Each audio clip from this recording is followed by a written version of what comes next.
Hi hello నమస్తే. నేను మీ Eshwari. Welcome to Eshu cooking and vlogs.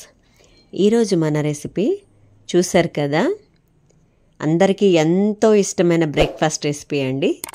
Dosa, కాకపోతే నార్మల్ దోశ కాదు, జొన్న దోశ. చాలా అంటే చాలా హెల్దీ బ్రేక్ఫాస్ట్ అండి. మనము వీక్లీ ట్వైస్ ఆర్ థ్రైస్ కూడా ట్రై చేయొచ్చు, ఎందుకంటే ఇది అంత హెల్దీ. ఇప్పుడు అందరూ డైట్ మెయింటైన్ చేస్తున్నారు కదా, డయాబెటిక్ వాళ్ళైనా ఈజీగా ఇది ట్రై చేయొచ్చు. ఎందుకంటే దీంట్లో నేను బియ్యం ఏమీ వాడలేదండి. సో అందుకే డయాబెటిక్ వాళ్ళైనా సరే, బరువు తగ్గాలనుకునే వాళ్ళకైనా సరే ఈ దోశ చాలా హెల్దీ అన్నమాట. చాలా అంటే చాలా క్రిస్పీగా కూడా వచ్చింది, అండ్ కలర్ కూడా చాలా బాగా వచ్చిందండి. ఈ గోల్డెన్ బ్రౌన్ కలర్ ఎంత బాగుందంటే చాలా టెంప్టింగ్గా ఉంది. నేను చేసేటప్పుడే తినేటంత టేస్టీగా ఉంది అండ్ హెల్తీగా కూడా ఉంది. ఒకసారి మనం ఎలా తయారు చేసుకుందామో చూసేద్దాము ఈ రెసిపీని.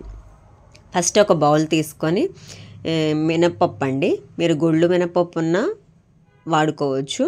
అది ఒక కప్పు యాడ్ చేసేసి వాటర్ యాడ్ చేసేసి 2-3 టైమ్స్ వాష్ చేసేసుకోండి. వాష్ చేసేసి 8 hours ఓవర్ నైట్ సోక్ చేసుకోండి.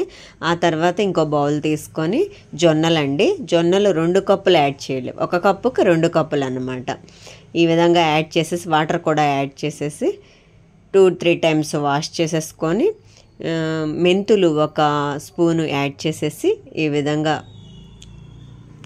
వాష్ చేసేసుకొని over night are 8 hours soak చేసుకోవాలి. 8 hours తర్వాత ఇలా జొన్నలు నానినివ్వండి. ఒక్కసారి చూడండి. ఈ విధంగా మనము బ్రేక్ చేస్తే కొంచెం మెత్తగా ఉంటాయి. ఇవి కూడా నేను వాష్ చేసేసుకున్నానండి. పొట్టు మినపప్పు కదా, పొట్టు మొత్తము క్లీన్ అయ్యేలాగా వాష్ చేసేసుకున్నాను. ఒక 5 minutes బిఫోరు మనము మిక్సీ పట్టుకున్నాము అనే 5 minutes బిఫోరు పోహా ఒక 1/2 కప్పు నానబెట్టుకోండి. ఆ తర్వాత మిక్సర్ జార్లో నానబెట్టిన జొన్నలు ఉన్నాయి కదా, దానిలోకి ట్రాన్స్ఫర్ చేసేసుకొని వాటర్ యాడ్ చేసుకొని కొంచెంగా మిక్సీ పట్టేసుకోండి ఫైన్ పేస్ట్గా. ఈ విధంగా అది ట్రాన్స్ఫర్ చేసుకున్న తర్వాత అదే మిక్సీ జార్లో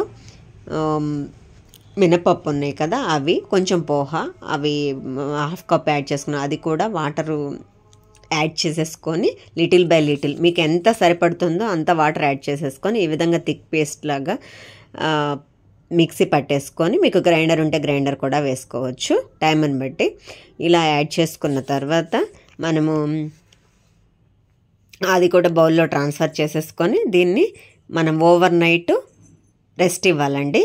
ఓవర్ నైట్ రెస్ట్ ఇచ్చిన తర్వాత పిండి ఇలా వచ్చిందండి. బయటనే పెట్టాలండి, ఫ్రిడ్జ్లో పెట్టకూడదు. ఎందుకంటే ఫ్రిడ్జ్లో పెడితే అది అంత పర్మనెంట్ అవ్వదన్నమాట. సో అందుకే బ్యాటర్ రెడీ అండి. వాటర్ యాడ్ చేసేసుకొని మీకు దోశ బ్యాటర్ ఎలా కన్సిస్టెన్సీ వచ్చే వరకు కలుపుకోండి. ఆ తర్వాత దోశ తవా తీసుకొని ఈ విధంగా కొంచెం ఆయిల్ తోటి గ్రీస్ చేసేసుకోండి. ఆ తర్వాత దోశ బ్యాటర్ ఈవెన్గా స్ప్రెడ్ చేసేసుకోండి. కొంచెం బ్యాటర్ వేసుకొని ఈవెన్గా మీకు ఎంత దోశ కావాలో అంత దోశ ఈవెన్గా స్ప్రెడ్ చేసేసుకోండి. ఈ విధంగా కొంచెం ఆయిల్ స్ప్రింకిల్ చేసుకోండి అంచుల వెంబడ. తర్వాత ఫైనలీ చాప్ చేసిన ఉల్లిపాయలు, క్యారెట్ తురుమండి, కొన్ని పచ్చిమిర్చి లిటిల్ ఈ విధంగా అంచుల వెంబడ మొత్తం అనుకొని ఆ తర్వాత హాఫ్కి ఫోల్డ్ చేసేసుకొని ప్లేట్లోకి ట్రాన్స్ఫర్ చేసుకోవాలి మన దోశ. అదేవిధంగా సేమ్ రిపీట్ అండి. ఇంకొక దోశ వేసుకుందాము.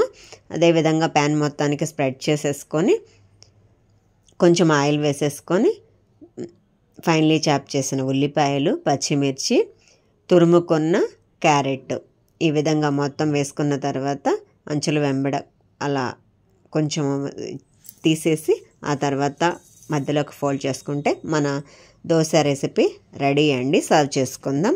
నా రెసిపీస్ కనుక మీకు నచ్చినట్లయితే లైక్ చేయండి, షేర్ చేయండి, సబ్స్క్రైబ్ చేయండి. మీకు ఏం రెసిపీ కావాలో